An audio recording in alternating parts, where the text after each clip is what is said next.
Quand j'avais 21 ans, je suis parti en Afrique faire un stage en Guinée-Conakry.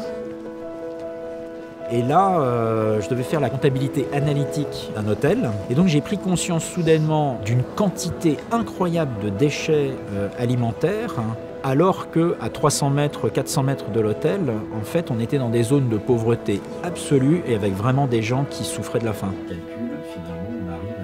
Biotrac aide les industries agroalimentaires à optimiser la chaîne du froid. Et donc on aide à garantir la qualité des produits périssables et donc limiter leurs pertes et gaspillages évitables.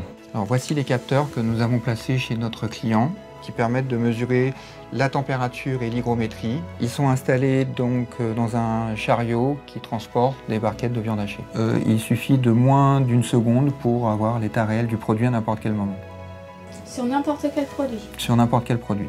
30% de ce qui est produit en aliments dans le monde chaque année est perdu. La valeur économique de ça, c'est 1000 milliards de dollars.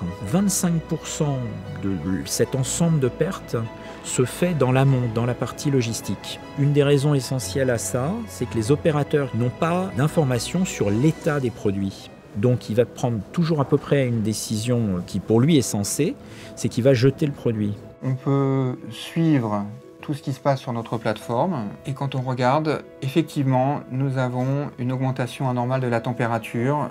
Ces produits devraient être intégralement jetés. Il n'est pas possible de garantir la qualité microbiologique. Est-ce que dans les faits, c'est bien ça? La réalité, c'est que le produit est toujours consommable. Ah oui, il est dans le verre. Il est dans le verre. Là, je peux aller regarder la nature du problème, l'impact que ça a sur le produit, et si le produit est toujours, on va dire, dans le verre, bah, je n'ai aucune raison de le jeter, donc je peux le maintenir. Et c'est une preuve scientifique. S'il y a un contrôle, c'est valide. L'enjeu réel, c'est quand même qu'en 2050, on va être 10 milliards d'êtres humains. On ne pourra pas nourrir efficacement les gens sans améliorer en fait la chaîne alimentaire et donc la chaîne du froid. Il faut qu'elle soit optimisée. Ce qui nous manque, c'est d'autres clients qui veulent bien tester la solution, donc faire d'autres pilotes, et évidemment du financement, parce que comme toute start-up, on a besoin de grossir.